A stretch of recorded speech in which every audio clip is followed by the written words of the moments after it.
I am I'm super excited for this conversation. My name is Melissa Martin Javerbaum, and I'm the executive director of Portland Ballet here in the city of Portland, Maine. And I've had a lifetime of a career in arts and humanities that has taken so many unexpected directions and has brought me so much fulfillment and allowed me to be deeply involved with artists and communities. So I'm really excited for this afternoon session. Today, we're going to hear from a number of arts and humanities professionals from the state of Maine.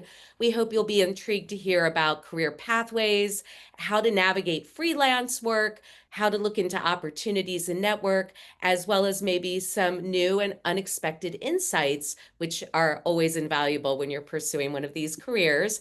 And most of all, we want to be here to help you pursue what you love. So, without any further ado, we're going to hear from each of our panelists so they could tell us a little bit about who they are and their own story so you could get a sense of who they are. So I will cue up Kevin to introduce himself. I'm Kevin Hawks. I'm an author and an illustrator. I live in Gorham, Maine, and I've been illustrating books professionally now for over 35 years. I have mostly picture books to my credit. So um, I studied illustration in college, and afterwards I had no idea how to get into this industry. So, and unlike many today who are getting a much better view of the business side of things, I had not taken a business class in my entire education. So, it was a real sort of hit the ground running kind of thing for me. I began as an illustrator of an editorial illustrator. I was working in a bookstore, doing lots of different things. And in the meantime, just creating a mailing list, sending out things to editors and art directors at publishers. I got started back in the early 90s, so it's been quite a while since that time. But in that whole process, I began to get some work published and things kind of snowballed, and I found myself very, very busy and working at home out of my house. I had a studio in my house, and that's where I've been working, for all these years. Um, I do not have an agent or didn't have an agent to begin with, and that's probably a question a lot of people have about being a freelancer, about being an illustrator. So anyway, I have found that I'm really, really interested in the picture book and all the amazing opportunities that gives for creativity. And that's really what got me started in it, because I felt like there was a lot to be had there. Terrific. Next, we will hear from Jenny. I am Jenny McGee Doherty. I am the Director of Artists at Work at Maine College of Art and Design. I'm also a visual artist, and so I've sort of dabbled in many industries in the arts, but primarily I'm a studio artist. And then in my position at Maine College of Art and Design, I am advising students in their creative career paths. So I'm very happy to be here and get the conversation going. Terrific. Next, we will hear from Corey. Hi, my name is Corey Norman. I'm the lead video instructor at Southern Maine Community College. Well over 25 years ago, I was a young student here in Maine, and I heard a lot of people tell me that you can't make a living in photo and video here in the state of Maine. Have to go to like New York or Los Angeles to do so. And I didn't listen, and I stayed here in Maine. And that's been kind of my backstory. I won my first Emmy when I was 19 years old. I've won a bunch of Emmys here, mostly working through a company called the Lone Wolf Documentary Group, doing stuff for History Channel, National Geographic, and Discovery. But even though I've been teaching now for the last 15 years, I continue to run my own freelance film production company on the side, doing both corporate work as well as having some fun and making some horror movies as well. And when I'm not doing that, I serve on the Maine Film Commission with the goal to try to bring in more productions and help create more jobs in our creative economy here in Maine. Terrific. Let's hear from Andrew next. My name's Andrew Kraus. I'm an attorney with OptiCliff Law in Portland, and I have a practice that focuses primarily on kind of small business, running a small business, general counsel for business owners, and also intellectual property law. So things like trademark and copyright protections and issues that arise. And so I work with a lot of artists and lots of folks in the creative economy. And we have really since this firm started about 15 years ago. I'm happy to be here. Great. Nat, introduce yourself and give us a little bit of your story. Sure. Hello, everyone. My name is Nat May. I live in South Portland. I grew up around here, and I've had an accidental career in the arts, which I can tie back actually to when I was in college. I joined a committee that booked bands for my school, and it was an early education in thinking about how the arts worked, how to intersect with artists, how budgets worked, and things like that. And that led me to more responsibilities, making programs work in my school, and that was with no career ambition. But when I came back to Portland, I got involved in the art scene here and was really lucky to get um, involved with a group of photographers to create a nonprofit organization called the Bakery Photo Collective. It's a shared darkroom space where folks just needed the same kinds of resources but couldn't do it by themselves. So we decided to band together and start something. That led me somehow to getting involved with Space on Congress Street, Space Gallery, where I worked with Jenny for a long time, and I became the executive director of that for about 13 years. And through Space, I got to help start an artist residency in Western Maine called Hewn Oaks. And then later, about 5 years ago, I applied for a job with a foundation called the Onion Foundation, where I now work as an arts program officer. And so I get to help organizations all around the state receive a little bit of money so they can operate. So it's been really fun to work with artists throughout the years, pay attention to the arts in Maine, and see how the system works from a bunch of different angles. That's great. I love how some of our panelists shared with us accidental pathways, very intentional pathways, kind of fighting the caution or the words, you'll never make a living doing this. And I think there's something we can all recognize and honor in all of those things. But part of this session's purpose is to help you all navigate and feel inspired. I also had a very accidental but determined path that I studied anthropology as a major in college and dance as a minor. I was always interested in liberal arts as well as performing arts. I went on to work in rare book libraries and then worked in history museums for many years, founded a community performance art group that reactivated urban spaces, moved to Maine a few years ago, and that now I run a ballet company. So it just goes to show you don't know where your path is going to take you. And I hope that that's inspirational rather than terrifying. So now I'm going to dive into our set of questions. And for anyone joining, you'll see in the chat that we encourage you to put questions over in the chat. I'll be checking it throughout the course of the webinar. We might weave some of those themes into our conversation, and we'll have a little time at the end as well. So please feel free to just send your questions over to the chat. Okay, panelists, when you think of career paths in the arts and humanities, what are some of the different ways students might find work in creative fields? And what roles are expected or unexpected?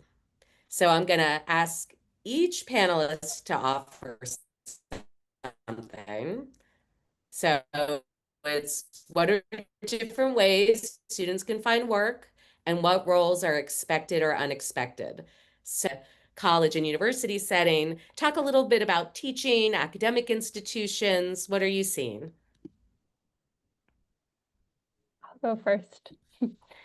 Um, I think in terms of, what options are available, I think it's really there's a myriad of options, and um, you know, especially where I am right now at Maine College of Art and Design, we have students who are studying sculpture, students who are studying game design, and so if you think about everything in between, those are technically the arts, but they're really probably a little bit disparate in how they begin their career path. And so someone studying the fine arts, then the studio arts and sculpture and things like that, I'm often looking at sort of arts administrative type paths where you're involved in arts fields, maybe in a supportive capacity, but learning the inner workings of a nonprofit organization and contributing to other artists' projects, which is how I got my start. Or, if you're in game design, perhaps you're starting in more of a business-like setting, assisting in a marketing agency or creatively in a field. And I'm sure Corey can speak a little bit more to that. But it is going to be, there's a spectrum. And I think in terms of what is unexpected versus expected, I think the arts in general, a lot is unexpected, and being able to sort of be a creative problem solver and try a little bit of everything and contribute to many things, that's ultimately what I expect of our students, is sort of like dabbling in everything and being willing to try, something and contribute in all capacities. Corey, do you want to pick up from where I left off? Sure, I'm more than happy to. So it's interesting, speaking specifically to, filmmaking, one of the most important elements to kind of just getting into the field in general is the hands-on work. So, I think it's important in a lot of academic settings for students to work on as many projects as they can, not just in class, but also outside of class. Filmmaking is a very weird creative economy. And I say that because, one of the most unexpected things I think a lot of folks entering this field quickly realize is that we're more of a gig-based economy as opposed to a 9 to 5 kind of job economy. And that's not to say that there aren't those kind of jobs here in Maine. We have a lot of our alumni that will go and work for public access stations, news stations. Certain companies have their embedded social media presence, but so much of what we do is gig based. And I think because of that, kind of getting into that can sometimes seem like there's a bit of a barrier. It's like, how do I break into this world I know nothing about? And there are some great ways to do so. Number one, I think all levels of networking are extremely important for students entering in. And when you're a student and you start, volunteering, hey, this alumni from last year is making a movie. I'm going to go and just volunteer for the day on their set. You may not necessarily get paid for that production, but very often that leads you onto kind of the next gig that does become a paid gig, etc. I think there are some amazing professional organizations here in Maine. Folks like the Maine Film Association are a great networking tool to kind of get out and to find work, to collaborate with one another. And then also you can register directly with an organization like the Maine Film Office, so that you can, kind of submit all your contact materials, your reels, kind of the roles that you're working on set. And so when productions come to town, they'll instantly go to the film offices first. And so that's a really good kind of starting point. And then there are some great websites that are out there as well. I like to tell my students about a site called staffmeup.com. It's a clearinghouse style of kind of job listing search. Most of them, again, are day based work or, kind of short-term projects. But that's a good opportunity, as is a Facebook group called Channel 14 PAs group. Now it's interesting, sometimes that gig-based economy, again, seems like this scary thing. Oh, I'm only going to work for like a day. But again, another unexpected for at least a lot of my students is that what we generally will bring in for a day in our field is equivalent to a week or sometimes 2 weeks worth of pay in a more traditional environment. So um, hopefully I didn't go off too much on a tangent there. No, I love that. And I just want to pull out a thread because I want to revisit it. That one of the things you were saying about the networking and showing up places, showing up, I have found to be really important and extremely beneficial, both like personally and on a human level. And also, I feel that very protected as someone who works in vulnerable industries, that the more different types of relationships you have, the more you are able to navigate and feel that you are a valued member of your community. And I think when I was in college, I was thinking just very technically about, okay, if I have knowledge in this and I want to apply it, who are the few people I need to know to go down that channel? And that, of course, is very important because you want to be with your best aligned colleagues in your best environments, but having those other relationships and not assuming like, oh, I don't fundraise. Ugh, that sounds bad compared to the art, or I don't do this, or I really learned throughout my career to shatter those assumptions about good and bad forces or most productive avenues, because sometimes the most exciting avenues were the ones that I did not see unfolding in front of me. And being willing to have a relationship attitude really is tremendously productive. So, Kevin, I want to hear more about navigating creative fields and what's expected and Yeah. unexpected. Yeah. I think in the publishing industry, especially, I mean, when I was beginning, I really was a little bit at a loss. I didn't really know how to explore. So I just started gathering information, and I can't emphasize that mo as more or enough that gathering information about what you really want to do is really important. So I started hooking into anything I could find that had to do with children's books. For example, the Society of Children's Book Writers and Illustrators. There's this whole society out there filled with people who just want to spread like information about publishing. So if you want to get published, you know, look into what they're doing. They've got like conferences going on all over the place. You could look into Illustration Institute here in Portland with Scott Nash and Nancy. They're putting on all kinds of events with working illustrators. So you can go to those, you can actually talk to illustrators, you can talk to authors, editors, or other creative designers in the field, and you start getting this idea of what it's all about a little bit.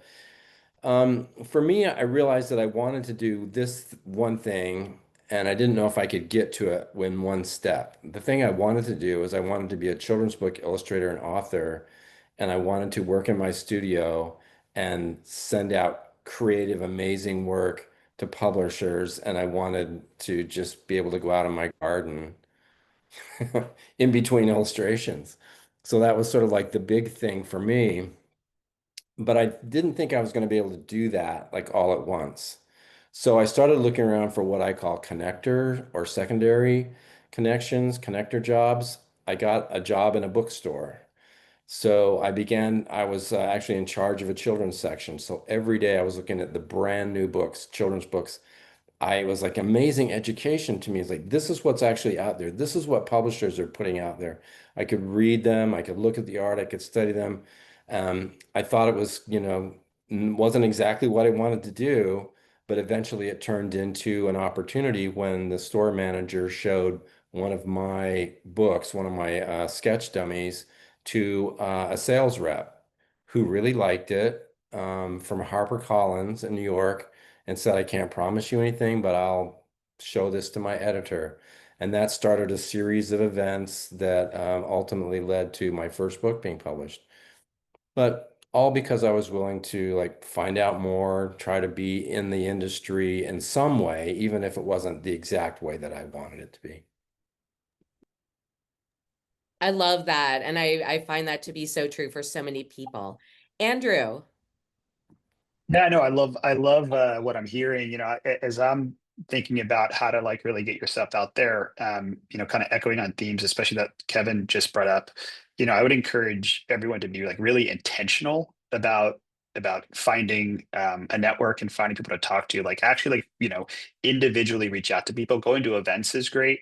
But if there's an artist or if there's a professional out there that you're interested in what they do, how they got there, just, you should probably be able to find their email or their phone number or find them on social media, like some way just to like directly reach out to them.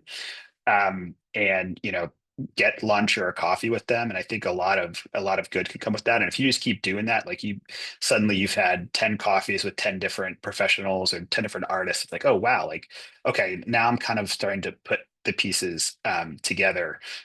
And then, on the kind of the other side of it is if, art's your passion, or creative economy job, so to speak, is your passion, like you can do anything, but maybe you end up serving, that industry. So I'm an example of that, where there are numerous lawyers in just the Portland area that have a really interesting background, and I'm not one of them. I don't have a background in the arts, but there are numerous lawyers in Portland, just here, that have really interesting backgrounds in art, for example, or in music, and now they are attorneys kind of serving those industries.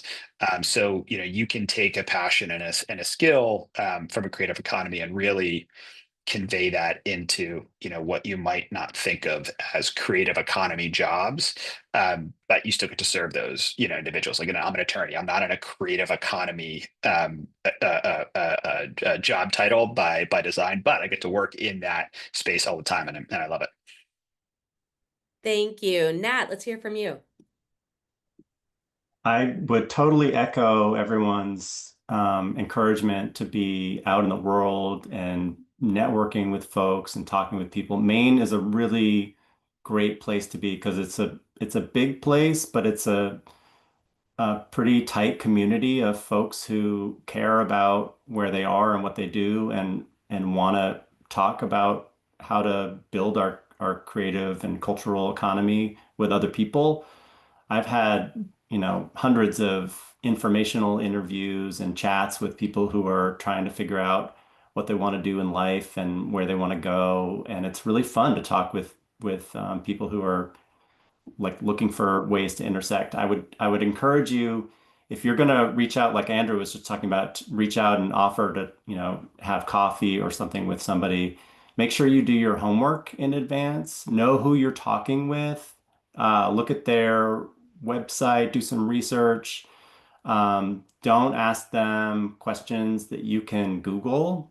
Use their time for something that's really particular to you, and maybe something that isn't obvious. That shows, one, that you've honored them by, like, figuring out who you're talking to. And it also shows that you're a curious person and probably will make you stick out in their minds a little bit. There's so many different ways you can go and be in connection with the arts community and the cultural community.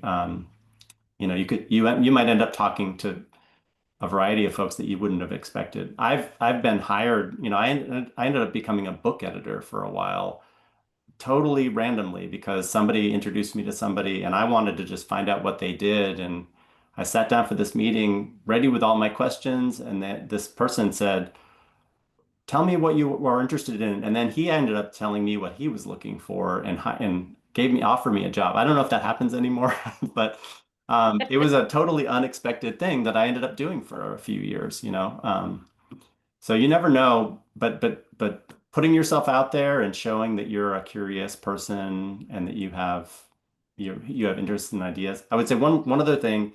Um, I often will have conversations with folks who see a job posting and they think they want that job. And I always ask, what is it about that job that is exciting to you? What do you think you're bringing to this job? I just had this conversation last week with someone who wants to apply for something that I think is a little bit outside of their range of experience, but they're excited to apply. And I said, make sure that you understand which things about that job are the things that you're excited about. What things about that job are you not excited about? Because if they're big parts of that job and that's not really what you're interested in, maybe that's not the particular role for you in this area. Maybe there's a different role for you and you can wait and look for that job. Or if there are aspects of that job that you would be willing to do, but you don't have the experience yet, what can you do right now to start working on those skills, and get yourself ready, you know? I might be jumping ahead. Sorry, Melissa. No, I think that's great. I was just thinking myself that sometimes people that are working with arts organizations get a lot of inquiries, right? Like a lot of proposals, a lot of inquiries, and one word can sometimes unlock, in my experience, getting to the next level of someone wanting to meet or just chat, which is who. Who at your organization should I talk to? So if I got an email and I was super busy and it was like, hi, I'm a dancer, I want to have coffee. Maybe I'd be able to say yes right away, but maybe I'd be like, wait, I don't know what the question really is. But if they're asking, who at your organization should I talk to if I'm interested in X, Y, and Z? Then I'm definitely going to make sure that they're talking to someone because they're being curious, they're being respectful. Hopefully they've done their homework like Nat talked about. They're coming to my organization for a reason, but they're also asking, who should I talk to? And then I'm gonna find someone for them to talk to every single time. So just it's a nice way of finding your way in the door. Okay, we're going to talk a little more about the gig economy because as we brought up, a lot of artists wind up working in the gig economy. And so we're going to look into what should students consider if they want to be part of the freelance economy in their discipline. What are some of the considerations they should be thinking about? And I'm going to ask Kevin to start us off, and then I just want the rest of the panelists to jump in as is natural. I think my approach to the gig economy when I was working as an editorial illustrator was, it was terrifying in some ways because you weren't quite sure when things were going to happen. So you wanted to be able to look ahead and have a little bit of of a calendar and stuff like that. But the great advantage was that I had like a ton of freedom. So I decided that I would try to have as many and try to like get as many opportunities as I could. So I was always reaching out. I this was back in the, I have to admit, this is way back in the day. So I was developing a mailer that I was sending out every 3 months to as many different people who were able to give me work as possible. And what I wanted them to think was, oh, he's in business. So every 3 months, this card shows up, and it's just like I'm inviting them to be part of what I'm already doing. Instead of me kind of going to them and saying, "Look, I really need work. Can you please, give me something?" And it worked. And the other thing I figured out with the gig economy is like whatever you advertise, you'll get. So you have to be a little careful what you put out there. If I'm feeling really trendy one weekend and I'm like, ooh, I really like that style. And so I make a mailer like on this style that's not my own and I send it out. I'm gonna get work and then I have to like work in that style or something like that. It can be a little bit intimidating, but just sort of believe that you're gonna get work. And if you go with that assumption, like I'm gonna get work, and so I need to be a business. I need to be established. I need to be something that is regular, that they can see me every once in a while. That would probably be you know, my comment on that. Great. Who wants to jump in? I'll jump in. Yeah, sorry, Corey. I'll be quick. One of the things I see a lot when I'm talking to students is like imposter syndrome as a barrier to just starting. And then coupled with that is because they're feeling that sort of imposter syndrome, when they have an opportunity, then they are sort of undervaluing themselves and not getting paid what they should, even though you're an emerging artist or you're just beginning your career path. really, thankfully, the internet exists and there's tools available to think about pricing your work, or, how to approach all of these different industries. And so it's sort of what Kevin was saying in like, if you put yourself out there and you present yourself as a professional, even if internally you're sort of like, I actually don't know what I'm doing, you're going to reflect, or that's going to get reflected back on you from whomever is giving you this opportunity. So really try to combat that imposter syndrome if you can, and use that network and the resources that exist. And then again, it often is a snowball. I do a lot of, well, not so much anymore, but for a while I was doing a lot of mural work, but I had to begin somewhere. And so, and what I found was I made one mural, and then from there, that's what everyone knew me for. And then I would continue to get mural work, even when I was like, I don't really want to do this anymore, but it's like, it does sort of snowball. So go with it. Yeah. And I mean, Jenny, you just mentioned the imposter syndrome, and that's like the biggest obstacle, I think, for most people kind of entering these fields is just that. And it's interesting. One time, a long time ago, somebody said something to me that stuck with me throughout. Um, it's not so much about what you know going into a freelance job, because they can teach you kind of those skills a lot of the time. It's more so about showing up with the positive attitude and just the desire to work. And I've seen that help so many of our students, at least coming, into the professional world, because oftentimes, there's one alumni I can think of, a gentleman named Ken Gonville, who has gone on to be the director of photography for shows like Deadliest Catch and Northwood's Law and Forged in Fire and productions like that. And when he was first starting to try to break into the gig-based economy, he came to me and he's like, well, they offered me a job doing DIT work, which is basically transferring media off cards to a hard drive. It's not a very glamorous job. And I said, you're going to do it, right? He's like, well, I don't know. I want to be a camera operator. And I said, you've got to do it, man. It's your foot in the door. And so he did. And very quickly, his ethic was there. He was a hard worker. He showed up constantly. And so these little opportunities would arise where, hey, we can't pay you, but if you want to be a second camera this afternoon, why don't you come out with us? And so he started doing those opportunities as much as he could. And within 3 months' time, he had outgrown his position of a DIT, and he had really made himself as a director of photography on that show. And it was really just because he showed up, had a great attitude, and was willing to go above and beyond. And as far as imposter syndrome goes, he was using a camera that he had never used before. And I tell my students this all the time: a camera is a camera. It doesn't matter if it's a $300 camera you've been learning on or a $300,000 camera.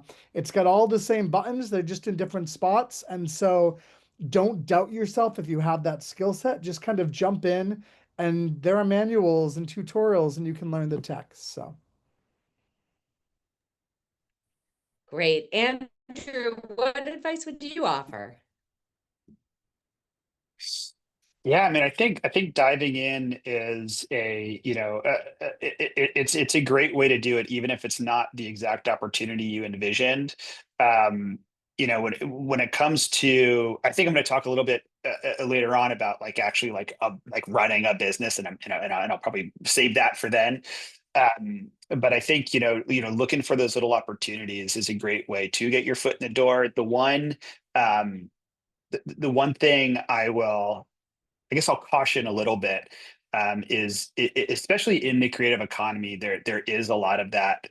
Well, we can't pay you, but if you want, if you want this exposure, if you want this experience, come do it. Don't let yourself get taken advantage of. I mean, the person saying we can't pay you, but is definitely violating employment law. So there's that. But don't let yourself get taken advantage of. It's got to feel really good. Like, there are going to be opportunities that might arise where it is an exposure thing. But just be own your time, right? So be respectful of your own time as well. and say, you know what, no, I'm more valuable than that to do something for free. Thank you for the offer. That's very kind of you. But yeah, if you're already in a situation, it's like, there's kind of like extra credit you could do, so to speak, to tag along and see how something's done. Yeah, go for it. But just be cautious of, the kind of the age old refrain of like, well, we can't pay you, but we'll give you some exposure, and then maybe that'll generate some work. I just be respectful of your own time. It's your time, and don't undervalue yourself, or put zero value on yourself. I really appreciate you saying that. Just wanted to chime in because that's sort of the biggest thing that I am telling artists. So while you should value yourself as you're beginning to price your work and think about your rate, also, if it is a really good opportunity, sure, you can kind of, figure out how it makes you feel, but absolutely 100% do not do free work just for exposure. But you can be the judge of whether you think it's worth it to do something without payment. I was going to say something very similar as someone who's been on both sides, and I think it's definitely true to Corey's original point that those people that show up with enthusiasm tend to get more opportunity, right? It's definitely true that everyone would like to see all artists and creatives get paid. It's also sometimes true that the experience you'd want might not be a paid experience. And employers will be very forthright, I think, about that. Hopefully they will be, right? And so Jenny's point of you could determine what is worth your time, I think is just a question that everyone has to hold, right? And I'm not trying to justify one side or the other, but to just encourage, like, is it actually valuable to you? Not just an offer of free work, but to say, oh, if I show up and volunteer in my creative community, could that lead to something? And what is the right size and shape of that? So I'm just trying to hold both of those ideas at the same time because I think both are still somewhat true given the environment. Nat, what else can you share?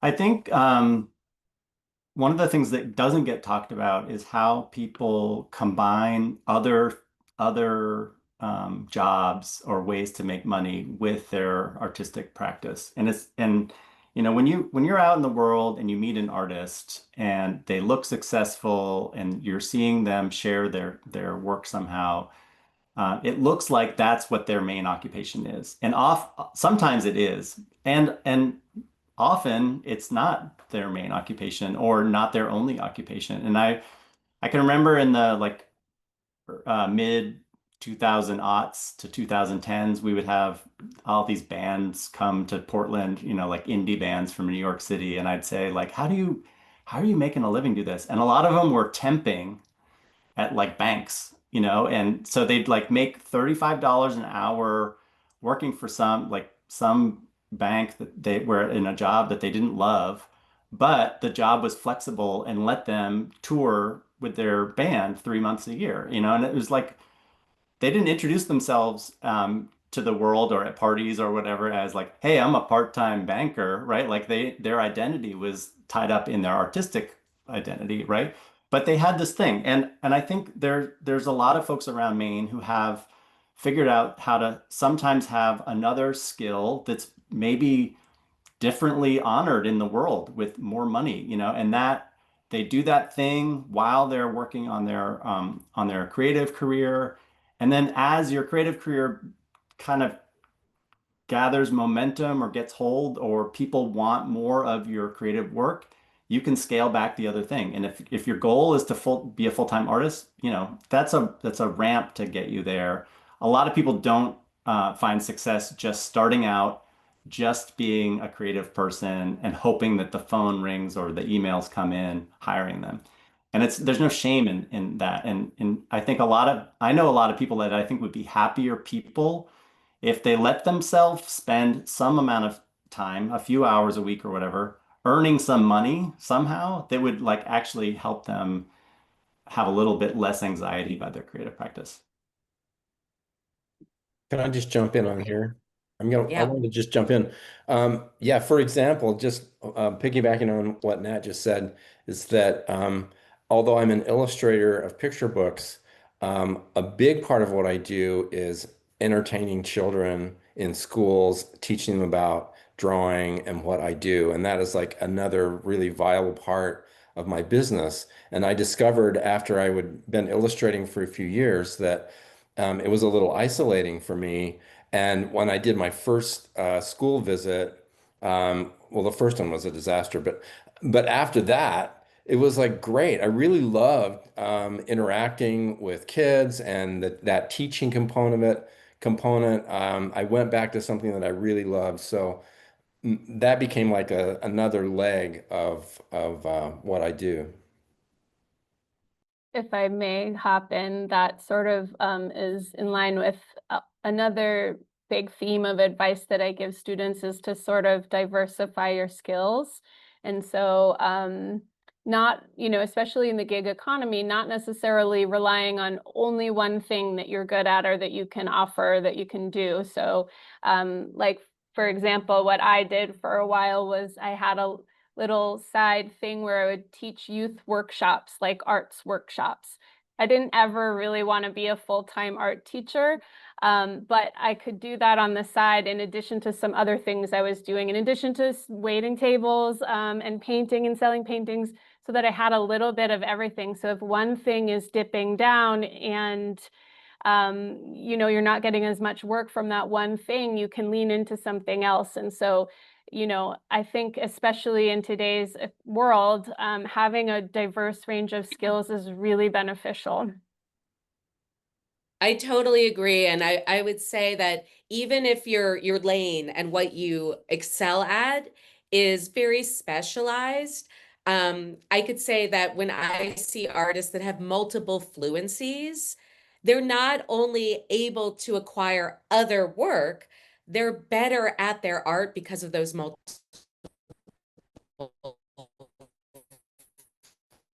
fluencies, because they're able to translate it, they're able to describe it, find venues for it. So there's just really something to be said to don't neglect your other skills as much as we all want to be in the studio or refining our practice. That those other things aren't just a side gig. They're sometimes the things that keep your art valuable and visible. So I just echo those things.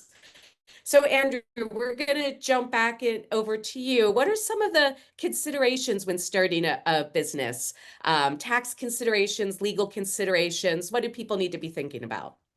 Yeah, so thank you. I could talk for hours about this, but that would be awful. First things first is don't be intimidated by it. Don't be intimidated by the idea of starting a business. There's a lot that goes into it.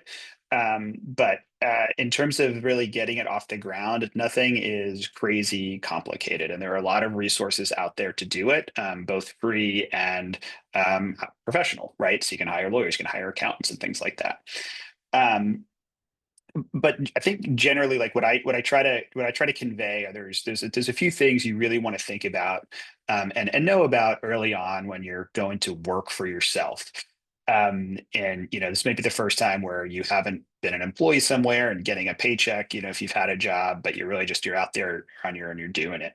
And what's kind of appropriate to think about is one, kind of making it official by actually forming what we call an entity. So really common would be an LLC, limited liability company. There's other types out there. There's corporations. But just for the purpose of this, it makes sense to really think about doing that. And more importantly, on that vein, if you want to say go into business with somebody else, you're going to start an illustration shop, graphic design shop, photography shop, whatever it is.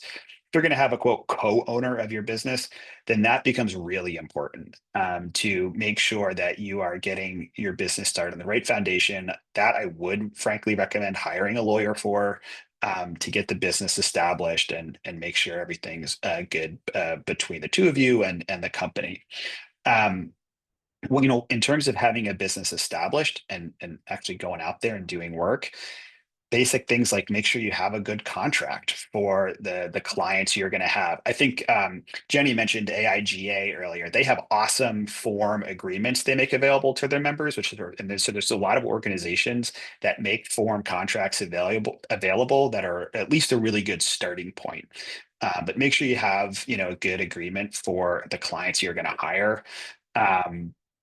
And the other side of it is kind of the accounting and tax side is you're going to be now in charge of doing your own books and filing your own taxes.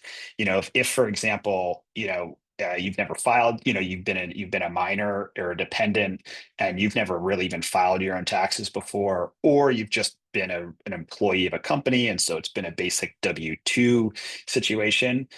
It's very different once you run your own business, and you're going to need to stay on top of your incomes and your expenditures and your receipts and all that, to be able to properly file your taxes. And the real jolt of business ownership comes when at tax time, instead of maybe your whole life you've received a tax refund, you are now going to be writing a check to the government and paying your taxes to the government. Now you're supposed to do that quarterly, but if you don't do that, at the end of the year, let's say you made $50,000, you're like, oh geez, I got to write a $12,000 check to the IRS. I didn't save that money. Uh-oh. And I used all that money, to grow my business or to pay myself so I can live and eat and all that. And it's like, oh gosh, I owe the IRS 10, 12 grand and I don't have it. What do I do? So it's kind of that tax planning is really, really important, especially in that first couple of years as you kind of get some of those rude awakenings and whatnot. And then the last thing I'll say, just in terms of, and it goes into the point I made about the contracts, but I just figured I'd bring it up again, is as creative professionals, one thing that's really important, and I'm sure others on this panel may have some experience with this, I'm sure Kevin certainly does, is intellectual property ownership. What you are creating, you're a photographer, you're an illustrator, you're a writer, whatever it might be, you're creating intellectual property. That's basically your trade, right? And so intellectual property, broadly think of it as works, right? Works of art. And if you are being hired or paid to create a work, who owns it, right? And what is your right as the creator versus what is your client's right as the person that's hired you to do this, to use that, to display that. If you're doing a video, do they get to use it forever? Do they get to use it for a set period of time? Can you maintain use of that for your own creative portfolio so you can show other people, hey, look what I did for these other clients? And so that's something where, we do see those issues come up where, there is maybe a year or two later, whatever it might be, there's a dispute as to like who has the rights to own and continue using something. And so it's really important. Again, it ties into that. Make sure you have a good contract for your clients and customers. And it's just really important that like intellectual property ownership is addressed there, because we do see some nasty little scenarios when that gets left to the side. But I'll let anybody else jump in. But I can talk about this stuff for way longer than anyone wants to listen to me about it.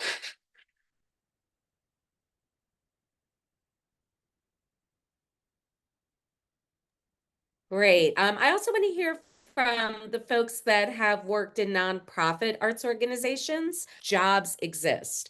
Like when I was entering museum work, everyone thinks museum curator. That's the job, right? The curator obviously does everything. It turns out the curator is usually only one of, one curatorial functions, or maybe 1/5 of a museum's functions. And it depends on the size of the staff.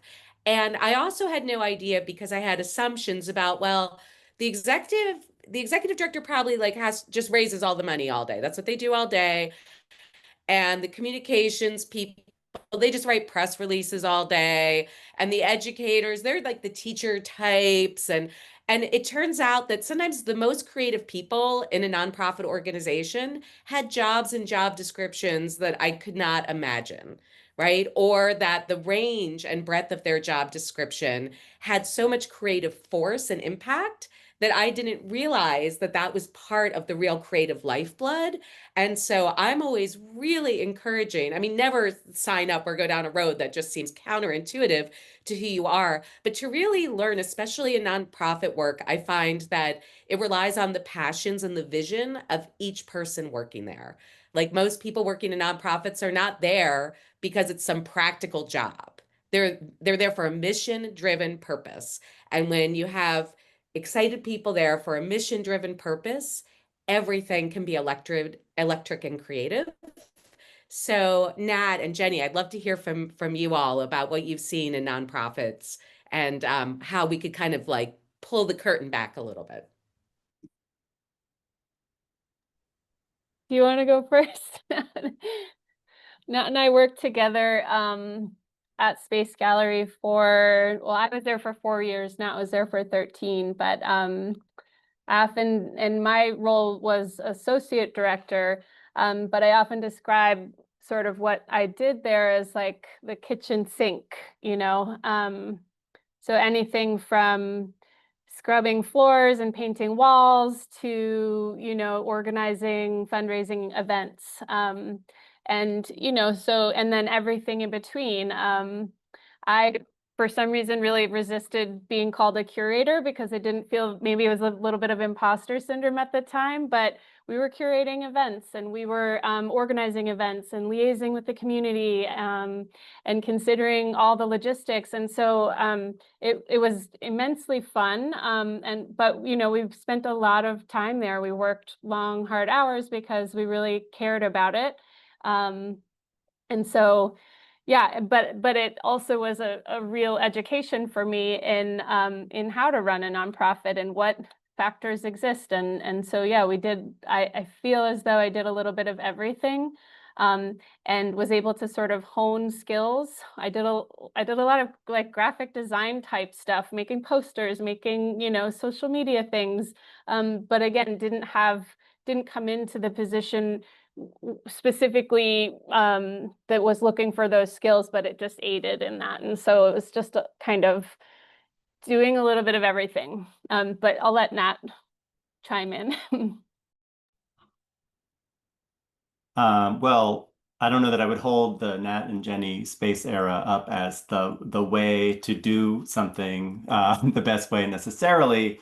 We learned a lot. I would say one cool thing is that we were a small team, and so all of us were doing a lot, and we all learned from each other. And I think you can, if you're getting started in a career, you can take a job that might not be your end goal job, but if you're working in a smaller organization, you're going to be working with a lot of different people and learning about all these different things. Jenny and I were lucky to have interns working with us at Space that have gone on to have careers that are so much cooler than I ever hope to have now. You know, like I'm in awe of where some of those folks have gone. And I feel like we can take a little bit of credit for helping them get started. Sometimes they will tell us that they found some confidence working with us at that time, and they learned a little bit of skills. And then they found the limits of what was available to do there, and said, "Hey, I'm gonna move on. I'm gonna try something different, or I'm gonna move to a city where there are more opportunities or whatever." And that's how they've grown. And so there are a lot of different entry points, I think, to working in a nonprofit organization, and sometimes they're a surprise. So I think, you know, being open, being curious, being willing to learn, knowing what you have to offer, and then knowing when it doesn't feel good and when you're not getting what you want back out of it is okay too. Great. Nat and others, what other advice would you give to students for skill building beyond their creative discipline? Like, what are some of the other like core fluencies or likely good bets things to be thinking about, working on, building towards for any of you? I'm going to start. For me, the most important thing is having good communication skills. And what I mean by that usually is writing. And I don't mean you have to be a published author. I don't mean you have to be writing essays. What I do mean is that you know how to send an email that is clear and communicates your idea to somebody else, or that you're able to start a document, with some notes that somebody else can read and understand what's in your cool brain. And not everyone has those skills, but it's a lifelong lesson, I think, or a lifelong learning journey to keep working on being able to explain yourself and communicate what's in your brain. And if you can do that, you're going to have a much easier time collaborating with other people. You're going to have a much easier time inviting people to work on things with you. You're going to have a much easier time getting people with resources to support your work. And that might be through writing grant applications to get grant money. It might be through asking people to donate to your Kickstarter campaign. It might be helpful even just in inviting people to intersect with whatever it is that you do, like just the way you send out an email or make a post that says, "Hey, this is what I've been working on, and I want you to come."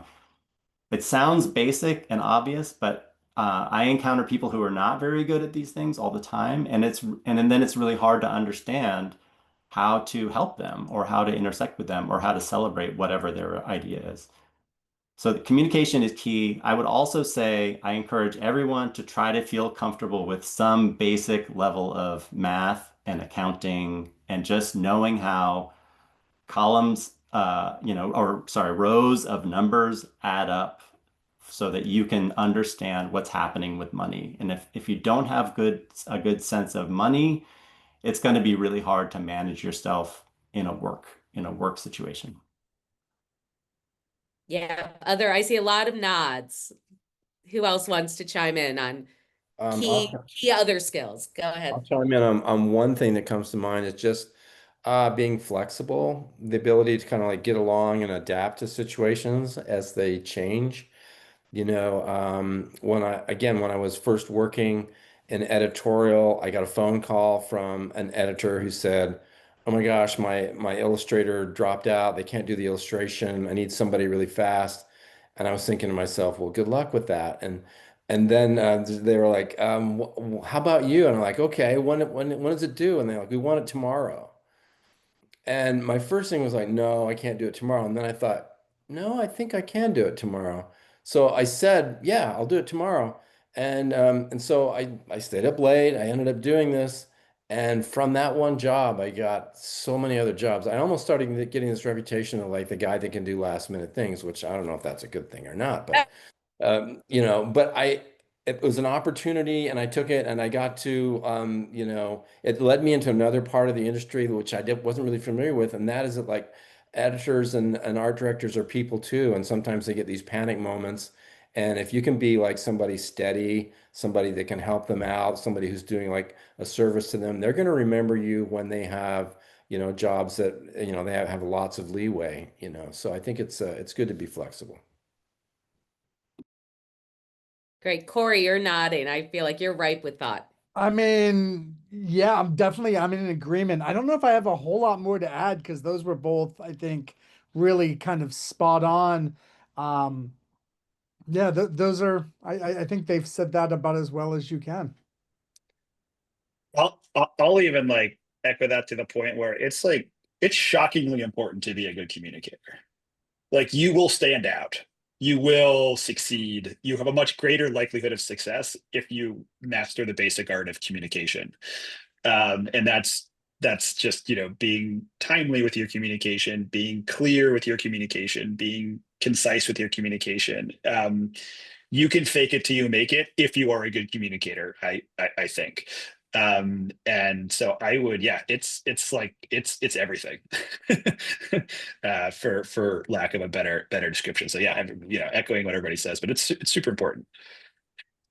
This is more of a sort of, well, hard skill, soft, I don't know, somewhere in between. But if you're, I would also say if you're drawn towards aspects of teaching, I find that teaching is like a really great back pocket skill, especially in today's world. I see a lot of people who are just wanting information and wanting to connect in real life and learn a skill. And so if you have some skills and you think you might enjoy teaching, trying to hone that skill or find ways to do small sort of teaching, workshops and things like that, I think that can be a really helpful thing. As I said, I did a little bit of that in my career, and it's just been a really interesting way to meet people and to sort of, make a little bit of money on the side, and then maybe parlay that into something bigger or more full-time. Because I also think, like, we have a student who graduated with a game design degree, and so their art form is making games, and potentially eventually would like to publish some games, but had a background in teaching preschool, and so immediately after graduating ended up teaching a Minecraft coding camp all summer, which is like amazing because you're able to just step right in and you're doing something in your field. It's not maybe the same as publishing a game, but you're practicing in your field, and that I think is really exciting. So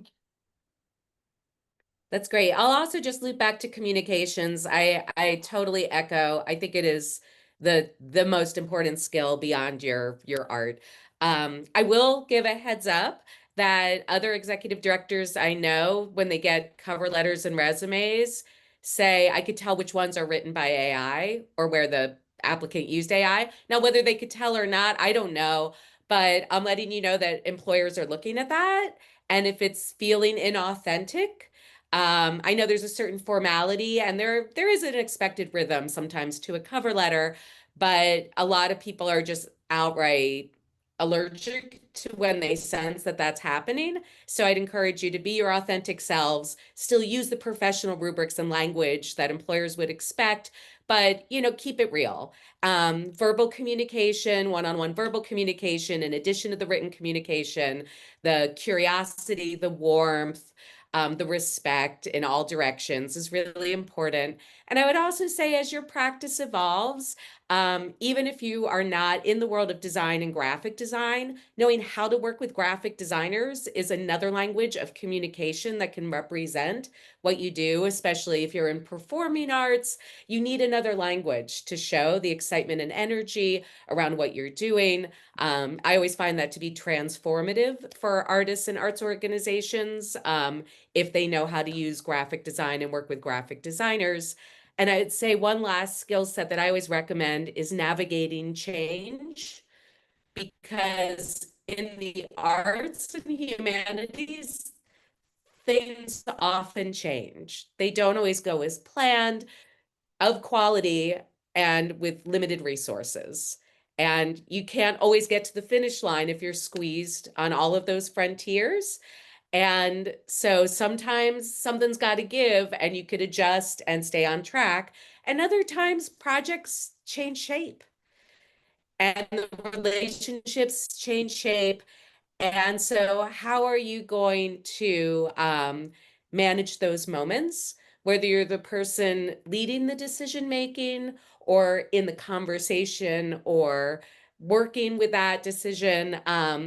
Just, is there flexibility? What is not worth being flexible about? And how are you going to show up as a communicator in those moments? Because they're probably going to happen. Even the most exciting architectural projects I've seen and high budget film projects and things like that, things change. Timelines, budgets, creative realities. Okay, moving on to some other practical things. Jenny, what resources are out there that you would recommend for students connecting with opportunities and communities and professional associations? What should people be looking into? there's an organization called New England Foundation for the Arts, and their website is nefa.org, and they have a great list of resources, jobs, opportunities. So I look at their site a lot, and then outside of New England, I'm looking at a lot of things, but Creative Capital is something that I look at a lot. They'll have job listings, and then other opportunities and things like that. There's a lot of those kinds of sites, that are sort of everywhere, but those are two that I look at pretty frequently.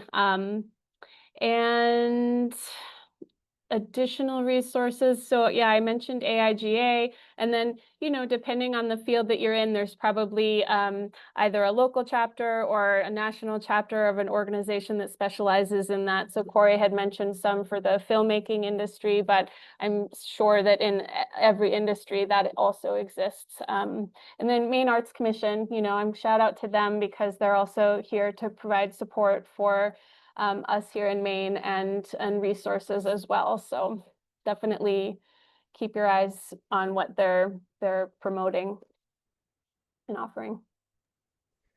Great. And for those that have done a lot in the freelance economy, Corey and Kevin, what are some of your thoughts on making those connections?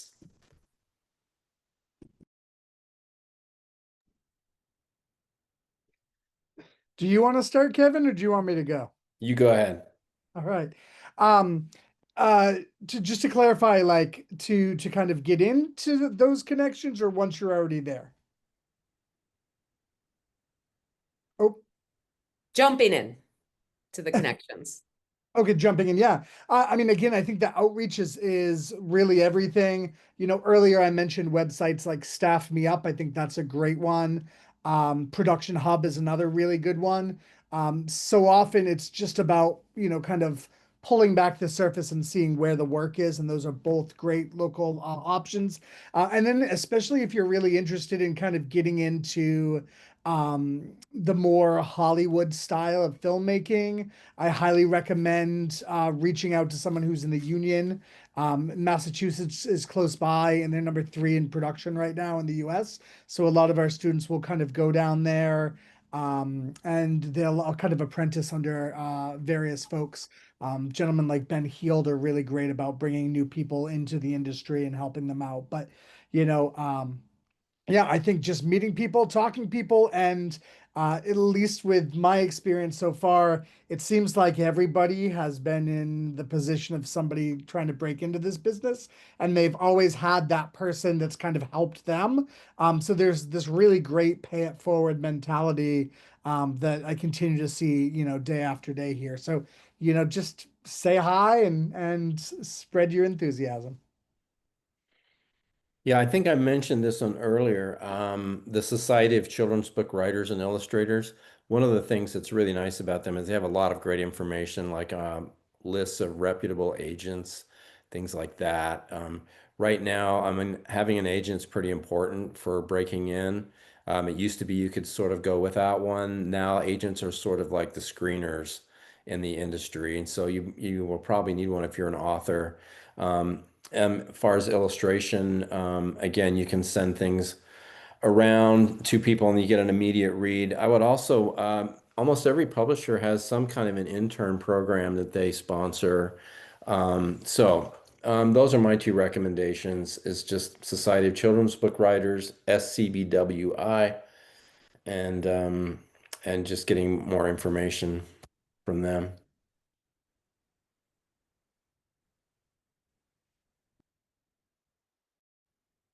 Great. And I see, thank you for the questions that are coming into the chat. I see that people are weighing in as we go along of the time. So I'm going to ask each panelist to offer the really short nugget that you want to leave our viewers with. Like if you were in the elevator and the students were about to exit and they said, "What's the most important thing to remember?" What are you going to say? I will start with Corey. Yeah, this one's really easy. Be on time, but more importantly, probably be early.